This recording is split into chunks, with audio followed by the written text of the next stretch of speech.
نحمده ونصلي ونسلم على رسوله الكريم أما بعد فأعوذ بالله من الشيطان الرجيم بسم الله الرحمن الرحيم اهدنا الصراط المستقيم صدق الله المولان العظيم وبلغنا رسوله النبي الأمين المكين الكريم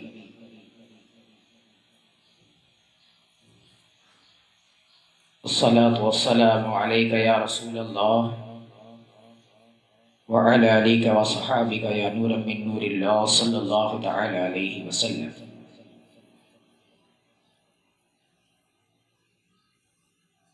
قدوة الصالحين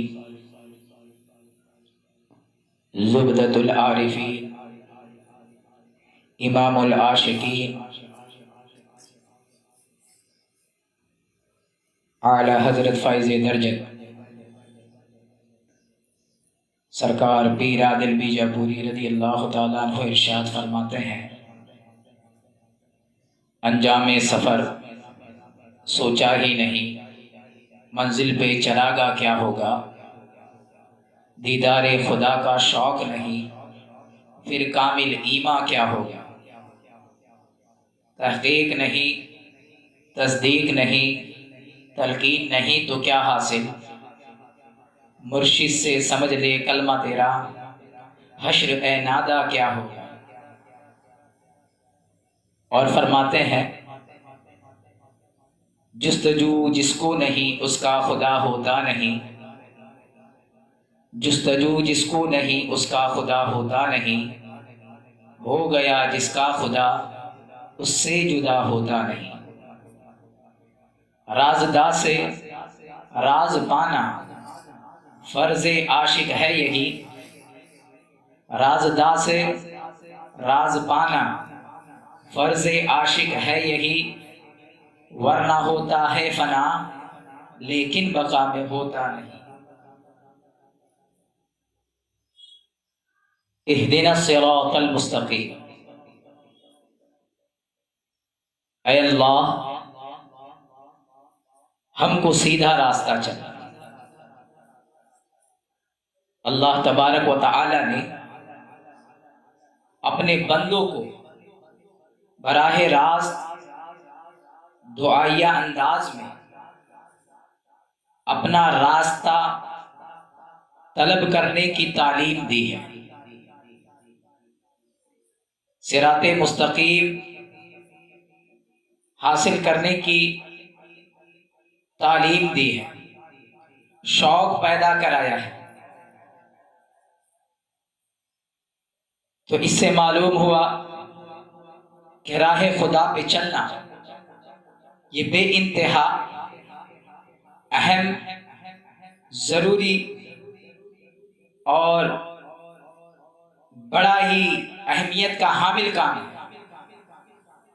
اور اس میں کوئی دو رائے نہیں ہے کہ راہ خدا، راہ حق پہ چلنا نہایت ہی اہم کام ہے، اہم فریضہ ہے۔ لیکن یہ راہ جس پر چلنا ہے، یہ معرفت کی راہ، یہ رب کی راہ، یہ عرفان کی راہ، اس راہ میں جو چلا جاتا ہے وہاں طاقت اور قوت کی ضرورت پڑتی ہے، لیکن وہ کس چیز کی طاقت ہے، وہ کون سی قوت ہے جس کے ذریعے اس راستے میں چلا جاتا ہے؟ تو اس کا جواب ہے کہ جس طاقت اور قوت سے اس راستے میں چلا جاتا ہے وہ دل کی طاقت ہے۔ بغیر دل کی قوت کے، بغیر اس کے پاور کے ہم اس راستے پہ نہیں چل سکتے، اور کیوں نہ ہو خود اللہ رب العزت نے اس طرف اشارہ کیا ہے کہ وہ کہتا ہے کہ ہم ان کے دلوں میں ایمان نقش کر دیں گے، اور جس کو اس راستے سے محروم کرتا ہے اس کے لیے کہتا ہے کہ ہم ان کے دلوں پہ ختم لگا دیں گے، یعنی وہ بھی دل کی طاقت کی طرف اشارہ کر رہا ہے۔ اور خود صوفیاء کرام کے اقوال منسوب ہے کہ مومن کا دل یہ اللہ کا عرش ہے، مومن کا دل یہ رحمان کا گھر ہے، اور حدیث پاک میں آتا ہے کہ مومن کے دل کے اندر ہی وہ وسعت ہے کہ جس میں رب سماتا ہے، اور کائنات میں کہیں وہ وسعت نہیں ہے۔ خود حدیث قدسی میں آتا ہے کہ اللہ تعالیٰ ارشاد فرماتا ہے کہ میں تمہارے چہروں کو یا تمہارے کاموں کو نہیں دیکھتا، میں تمہارے دلوں کو دیکھتا ہوں۔ تو الحمدللہ دل کی طاقت اور دل کی قوت ہی وہ قوت ہے کہ جس کے ذریعے راہ خدا میں، راہ معرفت میں آگے بڑھا جا سکتا ہے، اور دل کی تمام سعادت، نیک بختی، شقاوت، بدبختی، مرض اور صحت، جو یہ تمام کی تمام کے لیے جو ہے دوائیں ہوتی ہیں،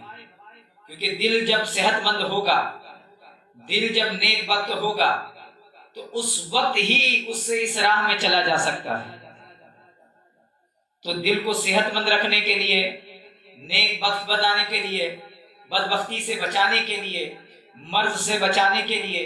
صحت و تندرست رکھنے کے لیے دوائیں ہوتی ہیں۔ اور ویسے ہی اس دل کو جیسے دوائی ہوتی ہے تو دوائی انتخاب کر کے اس دل کو مضبوط کرنے والا ڈاکٹر بھی ہوتا ہے۔ اللہ رب العزت نے اسی ڈاکٹر کے طور پر، یاد رکھیے، اللہ رب العزت نے اس کائنات میں انبیاء کرام کو مبعوث کیا۔ یعنی آپ غور کریں گے تو انبیاء کرام طبیب کی طرح ہے، اور لوگ بیماروں کی طرح ہے، اور قرآن کریم دواؤں کے خزانہ کی طرح ہے۔ اس نے تو خود ارشاد فرمایا ہے وَنُنَزِّلُ مِنَ الْقُرْآنِ مَا هُوَ شِفَاءٌ وَرَحْمَةٌ لِّلْمُؤْمِنِينَ، ہم نے قرآن میں مومنوں کے لیے شفا اور رحمت اتاری ہے، اور ہر طریقے کی بیماری کی، ہر طریقے کی شفا بھی اسی قرآن میں موجود ہے، جیسا کہ اس نے قرآن میں ارشاد فرمایا مَا فَرَّطْنَا فِي الْكِتَابِ مِنْ شَيْءٍ، یعنی کوئی چیز ایسی نہیں جس کا ذکر اس کتاب میں نہ ہو۔ تو معلوم ہوا کہ قرآن کریم دواؤں کا خزانہ اور ہر طریقے کی معجون اور شربتیں، ہر قسم کی جو ہے دوا قرآن کریم میں موجود، لیکن یہ دوا کا انتخاب اور یہ دوا بنا کر کے لوگوں تک پہنچانے والی جو ذاتیں اس دنیا میں آئی، وہ ذات انبیاء کرام کی ذاتیں ہیں۔ انبیاء کرام اس کائنات میں تشریف لائے تو ان کے آنے کا سبب یہ تھا کہ انسان کی درستگی ہو، انسان کی روحانیت بہتر ہو، انسان اللہ کے قریب ہو، وہ اللہ کے جلووں میں کھویا رہے، وہ اللہ کے طلب میں لگے، وہ اللہ کی راہ میں لگے، وہ اپنے پروردگار پالنہار کی معرفت حاصل کرے۔ اور یاد رکھیے، جب تک کوئی اس راہ کو طے کیا ہوا نہ ہو اور ان کاموں کی حقیقت تک، گہرائی تک نگاہ نہ رکھتا ہو، تو پھر وہ آپ کو اس راستے تک کیسے پہنچا سکتا ہے؟ تو اللہ رب العزت نے اس راستے کی رہنمائی کے لیے انبیاء کرام کو مبعوث کیا، اور اللہ رب العزت یہ معرفت کا راستہ، اپنے عرفان کا راستہ اور اپنے قرب کے راستے کی کتنی اہمیت رکھی ہے، اس کو سمجھنا ہے تو بس اتنی بات سے سمجھو کہ اللہ نے پہلا انسان ہی زمین پہ جو بھیجا وہ نبی بنا کر بھیجا، تاکہ پہلا رہنما آئے، پھر بعد میں بیماری آئے گی، علاج، پہلے علاج کو بھیجا، بعد میں بیماری آئے گی۔ الحمدللہ، اور صرف ایک نبی نہیں بھیجا، اللہ نے کم و بیش 1,00,000 24,000 انبیاء کرام کو اس زمین پر بھیجا۔ اتنا ہی نہیں تو اپنے حبیب، اپنے عزیز، اپنے سب سے پیارے محبوب نبی کریم جناب احمد مجتبیٰ محمد مصطفیٰ صلی اللہ تعالی علیہ وسلم کو بھی اس دار گیتی پر بھیجا، تاکہ لوگ بیماری سے شفا پائے۔ تو اس راہ میں چلنا کتنا ضروری ہے، کتنا اہم ہے اور کتنا بڑا فریضہ ہے، یہ ہم کو سمجھ میں آنا چاہیے کہ وہ خود اپنے بندوں سے دعا کروا رہا ہے، اہدنا الصراط المستقیم، یعنی ہم کو سیدھا راستہ چلا، حق کا راستہ چلا، معرفت کا راستہ چلا، اپنے پیاروں کا راستہ چلا۔ لیکن یہ راستہ جس پہ ہم کو چلنا ہے، انبیاء کرام آتے تھے، راستہ دکھاتے تھے، لیکن جب انبیاء کرام کا سلسلہ جاری تھا تب یہ تو بہت آسان تھا، لیکن آج انبیاء کرام کا تشریف لانا بند ہو گیا ہے۔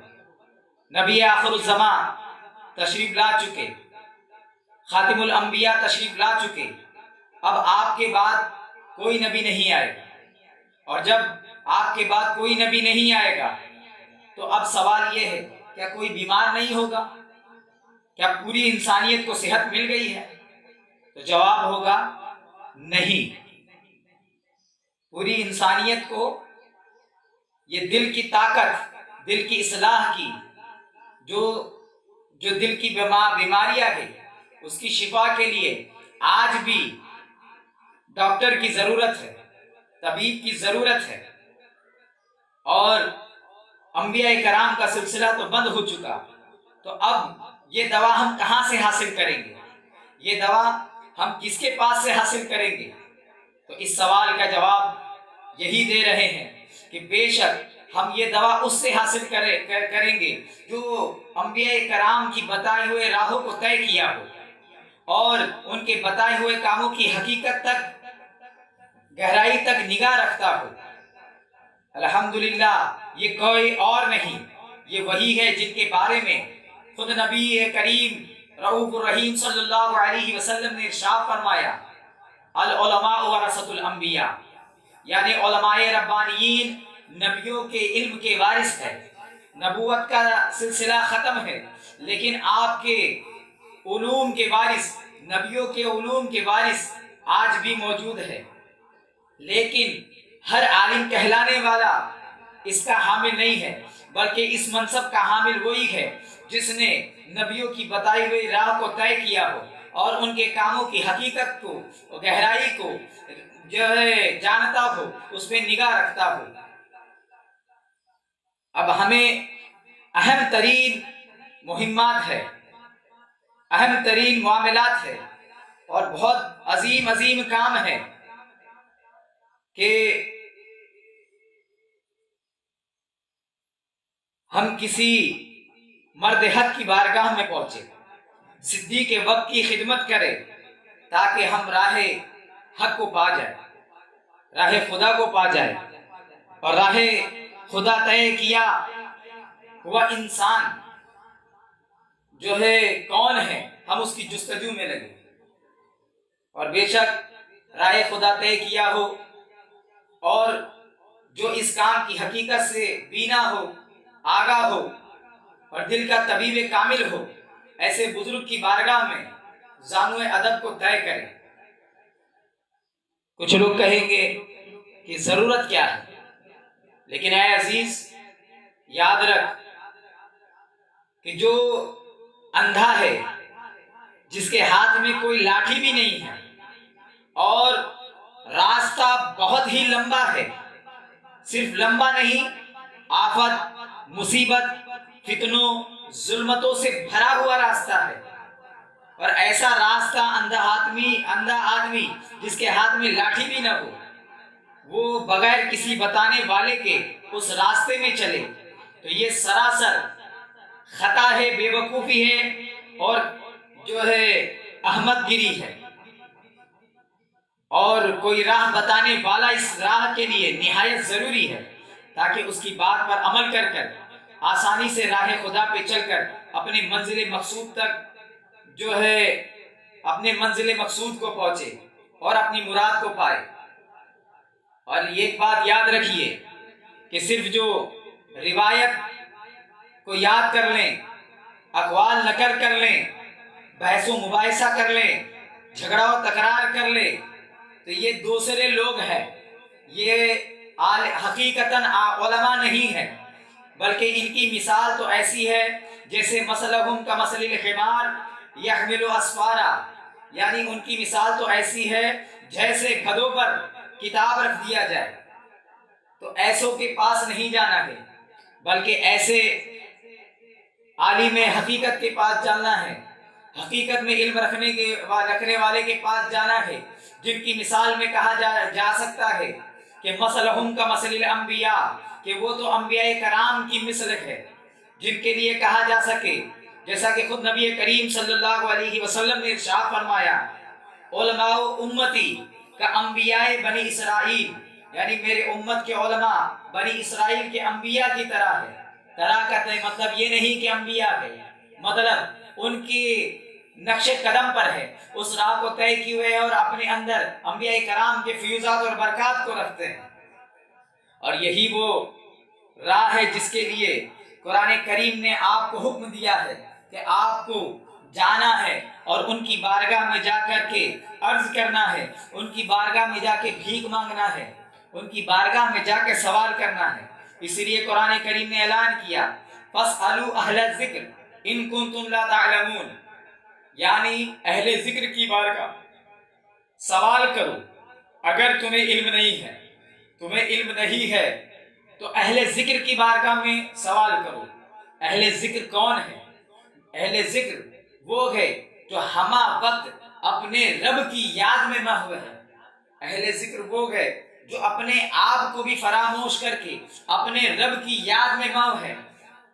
اپنے رب کے ذکر میں محو ہے۔ وہ پوری تاریخ دنیا ہو کر کے اپنے رب کے ذکر میں محو ہے۔ جس کے پاس آپ بیٹھو تو آپ خود بھی رب کے ذکر میں مبتلا ہو جاؤ، جو آپ کو، آپ کی دھڑکنوں کو، آپ کے دل کو، آپ کے روح کو، آپ کے جو ہے وجود کو اللہ کے ذکر میں محو کرا دے، وہ اہل ذکر ہے۔ قرآن نے حکم دیا فَاسْأَلُوا أَهْلَ الذِّكْرِ إِن كُنتُمْ لَا تَعْلَمُونَ، اگر تمہیں اس راہ کا علم نہیں ہے تو ذکر کا جو علم رکھتے ہیں اس اہل ذکر کے پاس جانو ادب طے کرو۔ اللہ رب العزت ہمیں اور آپ کو راہ استقامت تلاش کرنے کی توفیق عطا فرمائے۔ ہمیں یاد رکھیے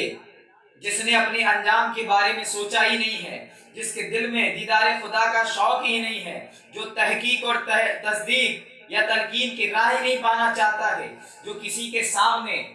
زانو ادب طے ہی نہیں کرنا چاہتا ہے، جبکہ خود قرآن نے حکم دیا فَاسْأَلُوا أَهْلَ الذِّكْرِ، یعنی اہل ذکر کی بارگاہ میں سوال کا دامن پھیلاؤ، اہل ذکر کا بھکاری بنو اگر تمہیں علم نہیں ہے، یعنی اگر تمہیں اپنے رب کی ذات کا، صفات کا یا قرآنی علوم کا علم نہیں ہے تو ان سے سوال کرنے کا حکم دیا ہے۔ لیکن کوئی اپنی انانیت میں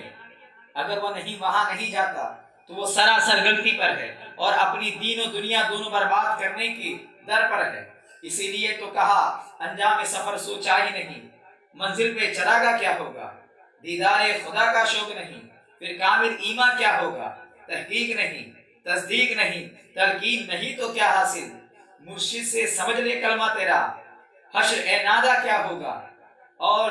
یاد رکھیے جستجو جس کو نہیں اس کا خدا ہوتا نہیں، ہو گیا جس کا خدا اس سے جدا ہوتا نہیں، راز دا سے راز پانا فرض عاشق ہے یہی، ورنہ ہوتا ہے فنا لیکن بقا ملتا نہیں۔ اللہ رب العزت ہمیں اپنی معرفت کی دولت سے مالا مال عطا فرمائے۔